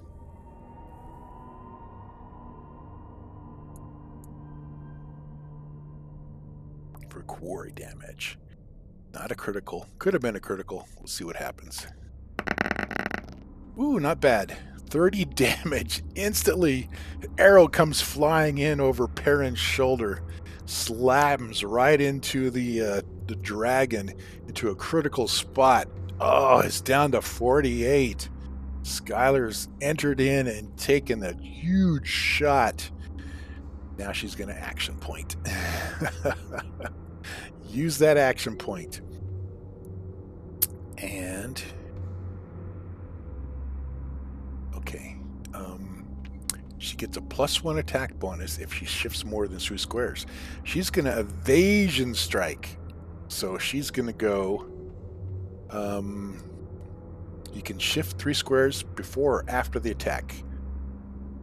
I think where she's at, she's going to go 1, 2, 3 as her shift on this evasion strike, actually. And then she's going to roll +1 bonus to attack roll because of her running attack. So she's going to get a +11 versus AC now. The dragon's like, what the heck? Oh, is that still enough to hit? No! But, hold on. Heroic effort. You miss with an attack or fail a saving throw.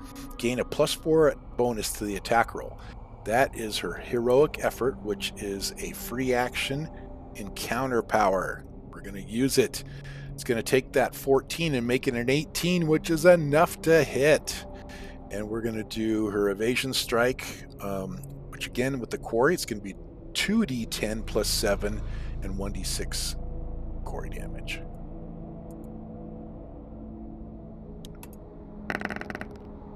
Not bad. 21 damage. She enters in, just strikes the heck out. 2 shots on this drag. Whoops. Put it on the wrong person. 21 damage on the dragon. He's down to 27. It's not looking good for the dragon. Skylar's in here. Everybody's like, finally you show up. Because I was just delayed a little bit. Just delayed. Okay, she used her move. She used her minor. She used her heroic effort. And we're moving on. Perrin is next. All right. He was slowed. I forgot to roll his save too. Let me roll it again. See if he's slowed. He's still slowed. Okay. All right, Perrin. What do we want to do? Nobody's really hurt. This dragon hasn't hit anybody hard yet or anything. He's got his grasping shards, area burst 1 within there. 3 radiant and the target is slowed. Well, the dragon is... oh yeah, he saved against that, but he didn't make it. Okay. So we don't really need to slow him again because it just goes to the end of his next turn, which is the next turn. So grasping shards is not going to do much. Don't need a healer strike, even though he could move 2 in there and get into melee with the dragon. But the dragon has his at will of that stinking tail slap if he's flanking with it. You know, I think he needs to stay with a ranged attack.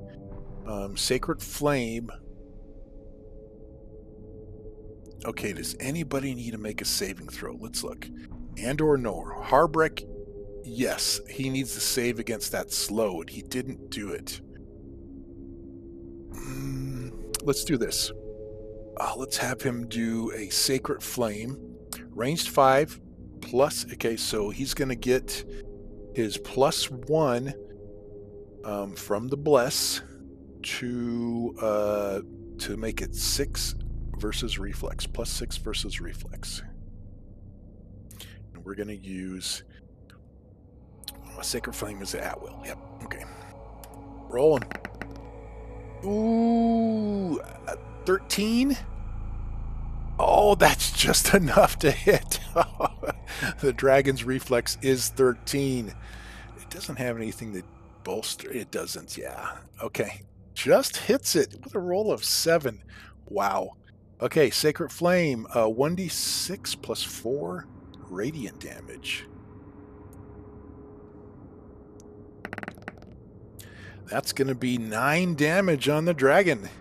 And what else we got?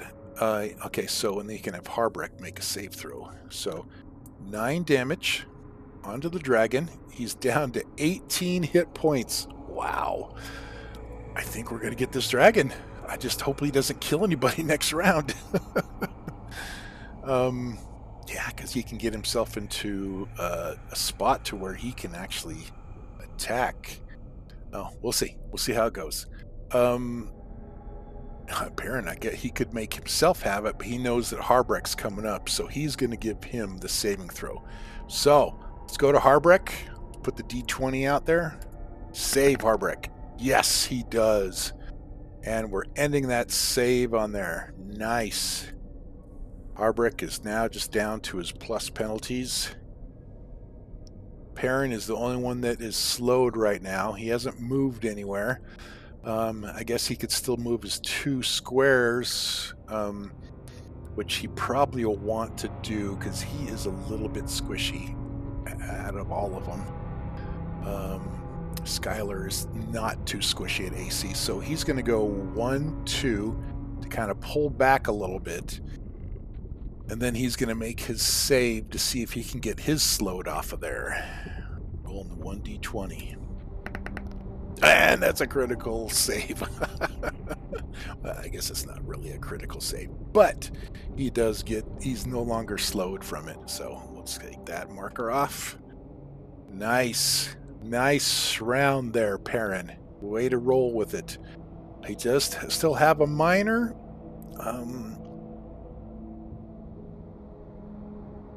I mean, who's our lowest on here? Harbreck. Let's go ahead and use his Holy Healer's power as his minor. It's a daily.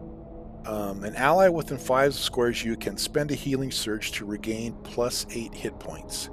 So he doesn't regain his regular 9, he'll just get +8.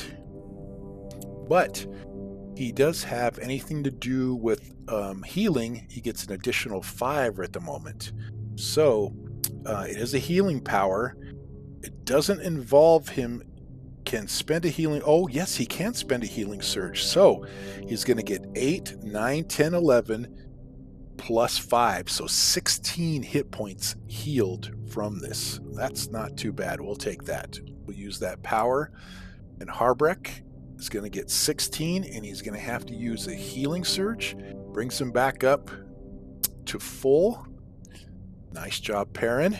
We can roll with that. But it's the dragon's turn. No ongoing damage. Oof. He's quarried. He's marked. Quarry and marking are 2 totally different things. But you know what? I think he needs to. He is going. He can't. His speed is 2, but he can't shift because shift is only a 1. Oh, but no, that's right. He can shift because he has Ice Walk, so it will not affect him there. And he is going to roll out. Oh my gosh, he can do his. Okay, first of all, oh, sorry, I'm messing things up here. Let's see if his dragon breath weapon recharges.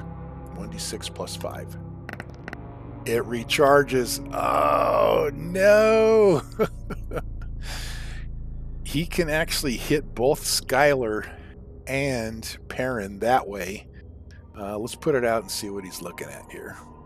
Oh, that stinking dragon breath weapon, and it's a heavy damager. Okay, bring out the blue. Get it to its size. There it is. Okay, so yep, he can hit those 2. He can't hit Mira because she moved, but he can hit Andor and Harbreck. You know, I'm thinking he's probably going to want... I don't know. I'm thinking he's going for Perrin, and he's going for Skylar, because she just walked in here and threw up a whole bunch of damage on him. So I'm thinking he's going to go this way. But with that, that is going to provoke... I mean, he's going to... Since he's marked, it's going to provoke for... It's gonna provoke opportunity attacks, but he's not in melee, so he doesn't get the shift. Harbreck doesn't get the shift, so it doesn't really matter. He's not adjacent to him. That stinking slowed messed him up. All right, so but that's gonna use his breath weapon is a standard, so it recharged. He's going to use it again. So he still takes the -2 because he's marked on the attack rolls. So let's try that again. So it's going to be a +4 versus reflex.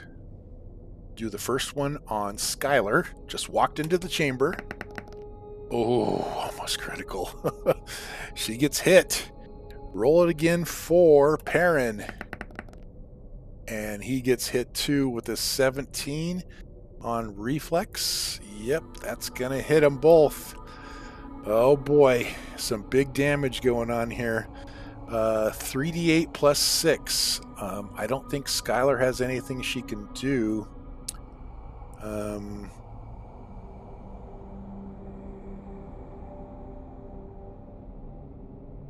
I guess she could have used her quick weapon power to do some more damage on there. You miss with an attack or fail a saving throw. That's her heroic effort she used. That's it for triggers. She's got nothing else. +2 against opportunity attacks. +3 to attack rolls. Nope, that's all she's got. When you spend an action point, you can gain a +1 bonus to the attack roll. Oh, I forgot about that. Same thing with Mira, but she hasn't used her action point yet. I think Mira still has hers. Yeah, she sure does. I think everyone else has used it. Action point gone. Action point gone. I don't think Perrin's used his yet. Yep, he's saving it just in case he needs to heal. But the dragon's got another action point too. Okay. All right. Damage on both Perrin and Skylar. 3d8 plus 6, and they're slowed.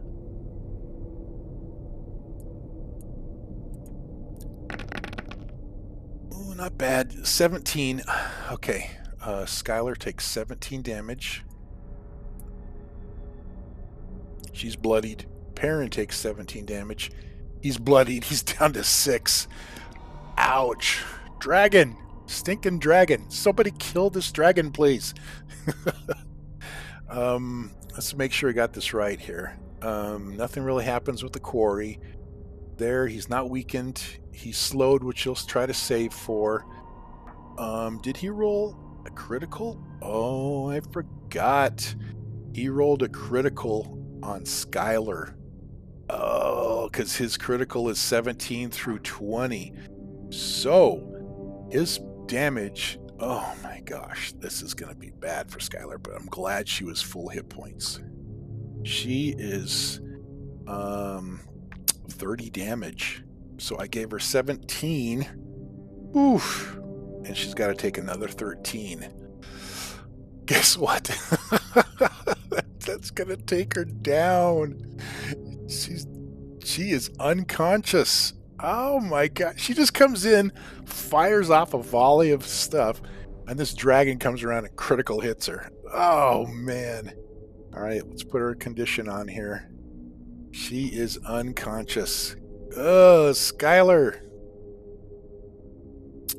Not good. Wow. Save ends. Okay. That's too funny. Okay. That being said, now the dragon can focus its action point. Oh, this thing is mean. It is mean. It got her. It got her. She's unconscious. It is going to use its second action point. It already moved. It doesn't have anything it can do for a minor.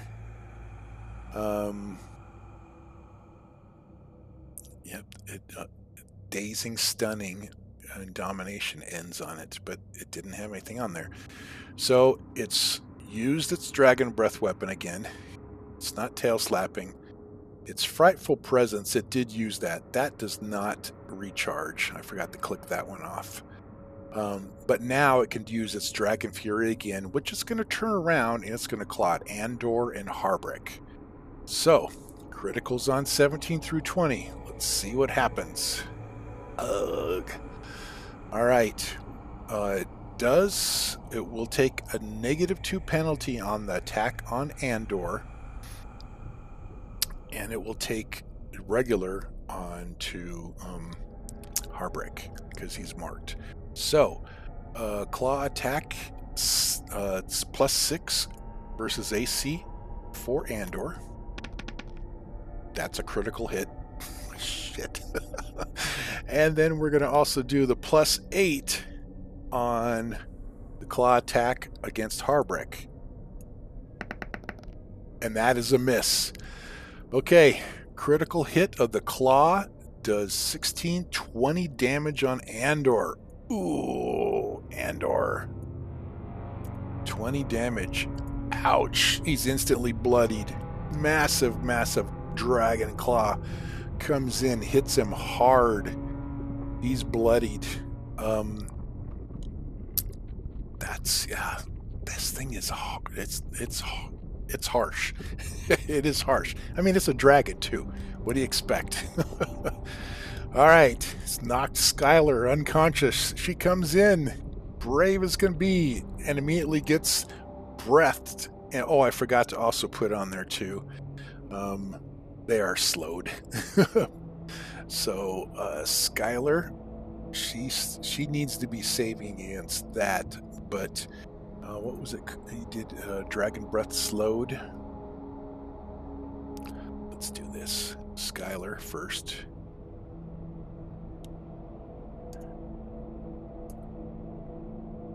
And this is going to be a save ends from the dragon to her. And then also on to Perrin, who's now slowed again. So I need to add another condition on. I mean, she's unconscious and slowed. And then Perrin gets his mark.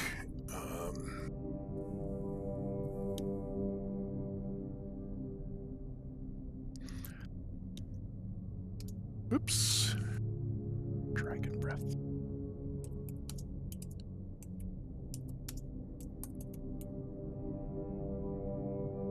Save ends.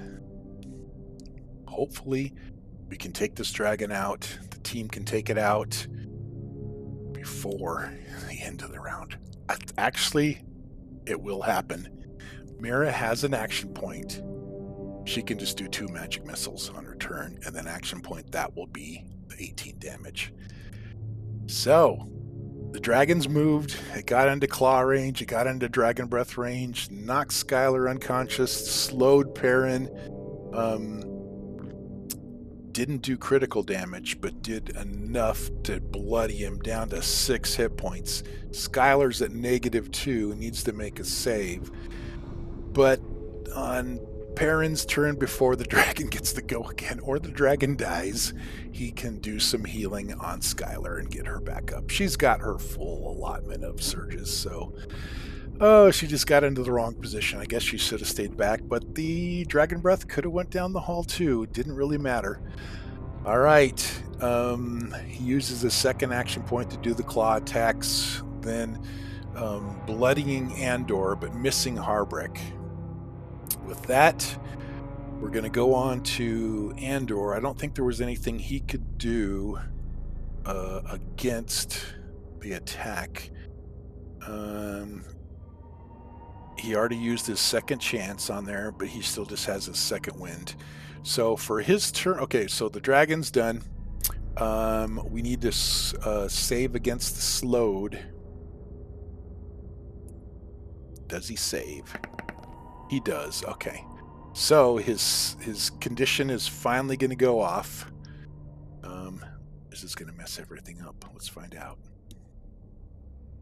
Oh, backspace. That's right. Nope. It messed it up. All right. It's got its bonus of savage blood. Yeah, it just does not like that stuff. There we go. Okay. And so its slowed will go off. The dragon is now free to roam. But it's quarried. Andor's turn.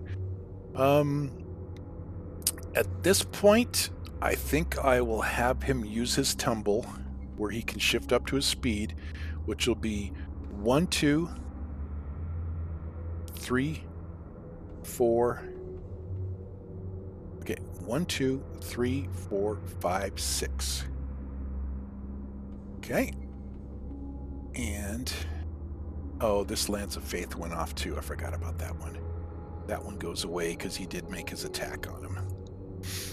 So Lance of Faith removed. He's only down to his 2 bonuses.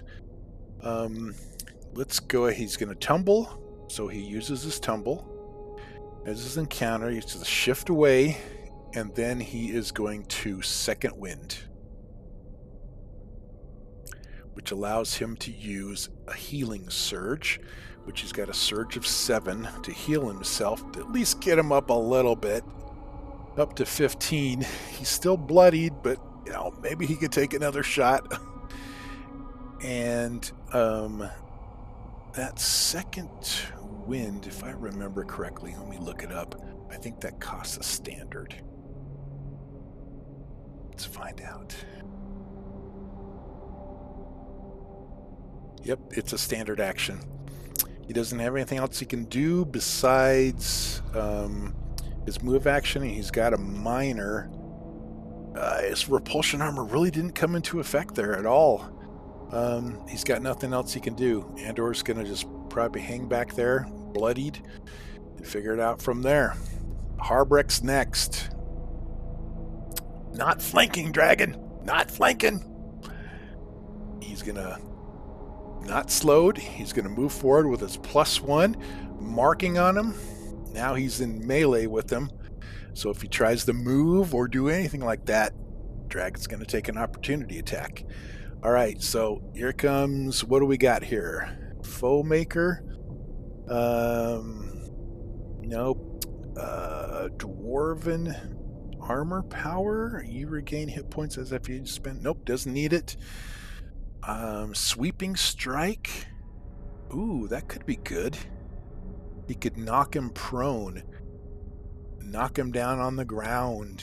I don't think the dragon has any prone or anything that goes off. It sure doesn't. Let's have him do that. Sweeping Strike. Brings in his maul. And he's going to hammer at him with the... He's going to get the +10 with his bonus there. And I don't think he gets anything else. His opportunity attacks, raise your bonus, get poison, regain hit points if you had spin it. Nope, nothing really good to do. He's just going to do his spinning strike +10 versus AC.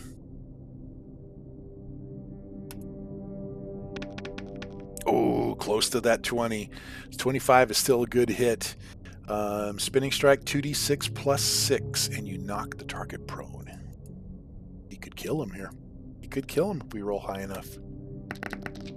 Not high enough though. 14 damage on the dragon. The maul comes in. Dwarf screams out, "Tail slap me again, buddy." 4 hit points. That's all that's left. He's still marked, and he still has a minor. He doesn't need any healing. Harbreck's full health there. With that, Harbreck is going to end his turn. We're going to go to Mira. And you know what Mira's doing. She's staring down that dragon. And she's going to fly off the magic missile that does auto 9 damage onto the dragon. And it's going to end him. -5.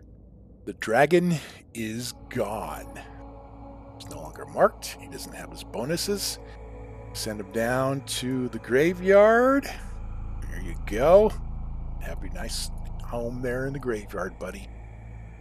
And with that, we are out of combat.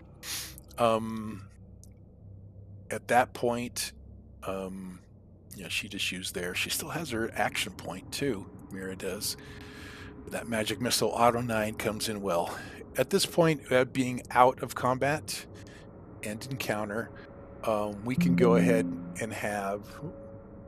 It's telling me. There we go. Are you sure you want to end it?